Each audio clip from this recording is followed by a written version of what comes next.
today, we're honored to be able to present a small token of recognition in reference to your father, who we all love. Many of us would not be who we are had not your father affected our lives. He's affected the kids that were in the street, that were ruffians. He's affected those who did not have a father or mother. He set a standard. He taught us how to be disciplined. He taught us the meaning of respect and having to work for something. And he helped us understand that nobody's just going to give you anything, that you have to earn it, and sometimes you have to fight for it. So I'm honored today to be able to take part in recognizing your father and to say that I'm very proud of you, that you have continued the legacy. You look like him. You have his talents. You're almost as smooth as him. But we love you, and I thank God for the fact that we're able to do this for you today. In the name of Erskine. Festival.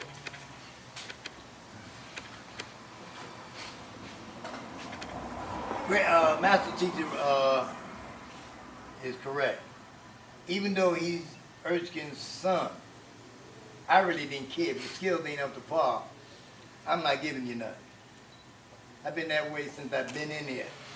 Since the 60s, I've been called the enforcer. I don't care about your personal life. Once you walk in the dojo, you leave all your vices and superfluities outside. You find a calmness, a oneness when you come into the dojo. You know, this is what they tell you when you go into the mosque. This is what they tell you when you go in the temple. This is what they tell you technically when you go to church. And it's funny how people go to church, they listen to the word, and then they go down to fellowship hall, the devil jump right back on them. See what it is? You're supposed to find peace and tranquility and carry it with you wherever you go. It becomes your way of life. See, in the martial arts, I'm not a martial artist anymore. Well, I'm not training to be a martial artist. I am a martial art. That's what I am. That's what I do. My house look like it. I done lost girlfriends behind it. I done traveled all over the world. Girlfriend used to hug me like this, and I take off and do some karate. I'm saying it becomes part of you. The same way when you go to church or go to your temple or whatever it is, that peace got to become part of you. And he has really worked to get where he's at now. Okay? And I'm still not going to let him slide. All right. Let's give him a... Everybody can see that. And he can even read it. Oh, he's going to pass it around. Yes. It says the African American Media Network in memory of Master Teacher Erskine Matthew Sr., 2013. Thank everybody. Thank the African Media Network for this honor.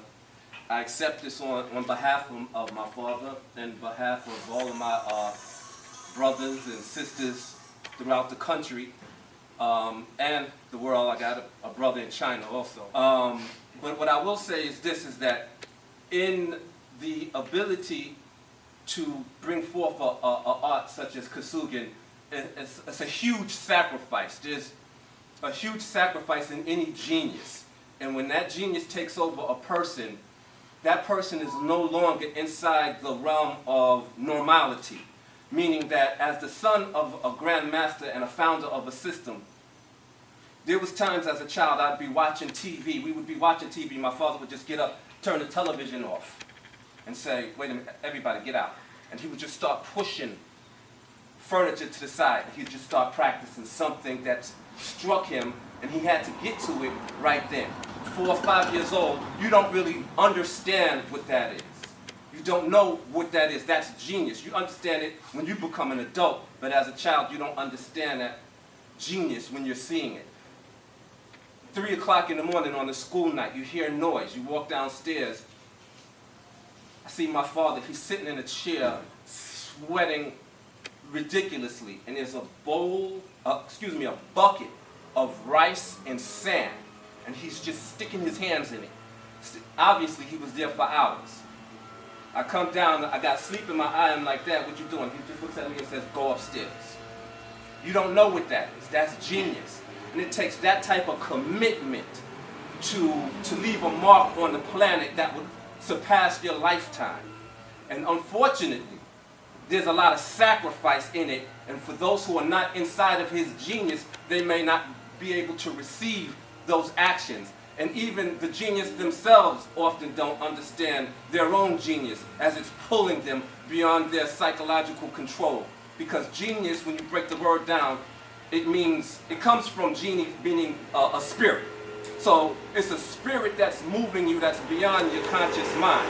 So what happens with that, a beautiful thing is birthed, but a lot is sacrificed. Any mother who gives birth to a child understands the sacrifice that's required for the birthing of that. So in short, I have to receive this on behalf of all my brothers and sisters, California, China, everybody, all of my mothers, my biological mother, all my stepmothers who has blessed me in their friendship and their community, because time has brought us all together as one huge, large family, and I'm grateful for that. So that being said, before I start crying, I'm gonna end it right there. And I want to thank Master, or future Master in a few minutes. I'll call him Panther, but y'all gonna call him something else.